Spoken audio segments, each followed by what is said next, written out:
I first noticed something was off when my cat, Leo, stopped sunbathing on the roof every afternoon. Normally, he'd leap up there, lounge like a jungle king, and swat lazily at crows like they owed him tribute. But now he just sat at the base of the ladder, staring upward like something had claimed his throne. That was the first red flag. The second was the tangle of unfamiliar wires snaking down the back gutter like some kind of digital ivy. I grabbed a flashlight and followed the trail, curiosity growing. That's when I saw it, a metal box about the size of a shoebox bolted into my roof tiles. 3 little antennas jutted from it like alien limbs, and pulsing blue lights blinked like it had a heartbeat. I hadn't installed it. I sure as hell hadn't approved it. So I knocked on my neighbor Derek's door and asked if he had something similar. He blinked at me. "Oh yeah, that's the new Wi-Fi thing from the HOA. Didn't they tell you?" No, they had not. Turns out our HOA had signed a contract with some startup called Netstream Unity or something equally forgettable to install Wi-Fi repeaters on certain homes to enhance signal coverage across the community. It sounded harmless until I realized what it meant. They were using my roof, my property, my electricity to broadcast their signal without asking. Not a letter, not an email, not even one of those petty printed notices they usually tape to my door about mailbox flags or recycling bins. So I did what any mildly furious and legally curious person would do. I went to the next HOA meeting. Laptop in hand. Receipts ready. I wasn't there to pick a fight. I was there to ask questions. Who approved installations on private residences? Was homeowner consent obtained? Were these devices using personal electricity? Karen Benedict, yes, her real name looked like I'd accused her of forging adoption papers for her dog. She was the HOA vice president and clung to that title like it came with a cape and superpowers. "This is for the benefit of the neighborhood," she sniffed, tapping at her rhinestone-covered iPad. "You agreed to community tech upgrades when you signed your deed." I checked. That night, every clause. Nothing about mounting microwave-emitting tech on my home. Nothing about energy siphoning. Something didn't smell right. A deeper dive into Netstream Unity revealed the real story. 2-year-old startup, registered to a P.O. box, and co-founded by Karen's nephew, Tyler, spelled Tylr. Of course. So now it wasn't about internet speed. It was about nepotism, kickbacks, sneaky deals dressed up as improvements. And why me? Probably because my house had solar panels. No electric bill spikes. Less chance I'd notice. But I noticed. The next morning, I ran a power usage audit using the smart meter I originally installed to prove my kids were lying about the Xbox. The data didn't lie. 2.1 kilowatt-hours a day coming from the mystery box. Over 60 kilowatt-hours a month. Small, sure, but theft is theft. I emailed the HOA with the results, charts, receipts, even a thermal image of the repeater glowing like a toaster at midnight. Their response? A fine. Apparently, I had committed a violation for interacting with unauthorized technology. They installed it on my roof without asking. Used my power. And now I was being punished for noticing? That's when I knew. This wasn't just about exposure. It was about leverage. I canceled my internet. Switched to a business-grade provider with full monitoring. Then I rerouted the repeater signal still mounted illegally on my roof through my new provider. Every byte of HOA traffic now ran through my infrastructure. And I logged every gigabyte. Within a week, I had an itemized usage report. 500 plus GB of community bandwidth. Zoom meetings. Streaming.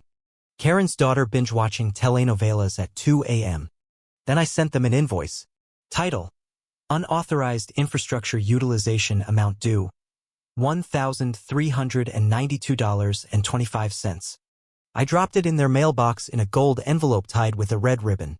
2 days later, a bright orange violation notice taped to my front door. Unapproved Structural Modification Rule 13.7b. Except I'd read the bylaws.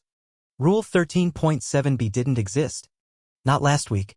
I called the HOA office. Asked to speak to someone besides Karen. I got Steve, the HOA secretary, who always sounded like he was whispering from inside a closet. Karen says you altered HOA equipment, he muttered. There's going to be an inspection. By who? The city, she said. Also, you're on probation. Probation? For billing them.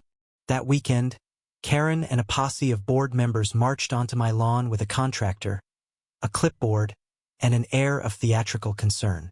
"We're here to inspect reports of infrastructure tampering," Karen said, loud enough for the neighbors to hear.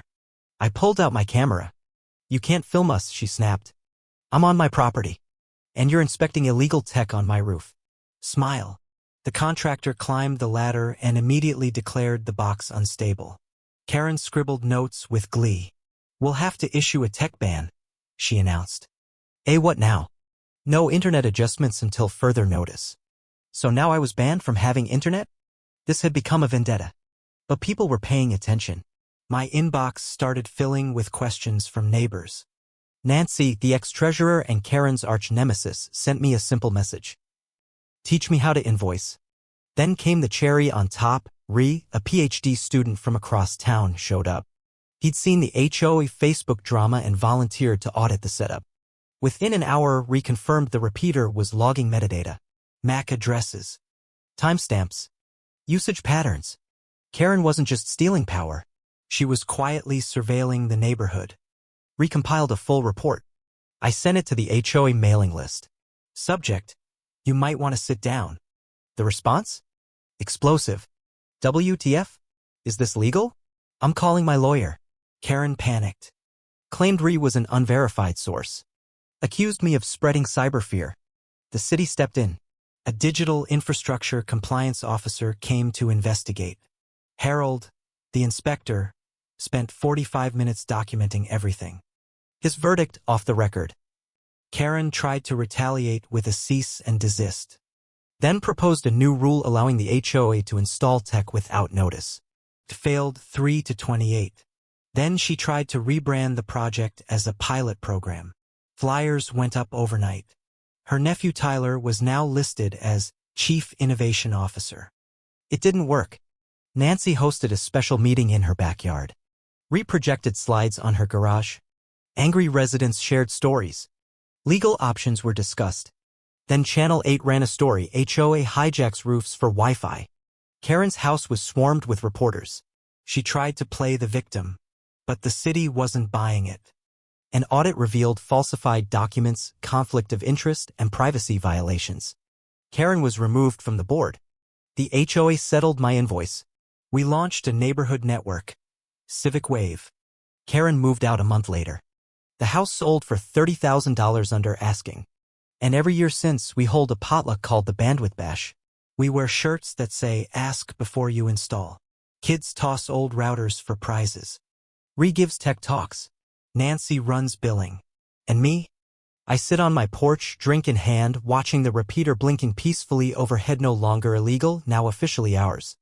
Justice doesn't always wear a robe. Sometimes, it wears a Wi-Fi signal and an invoice.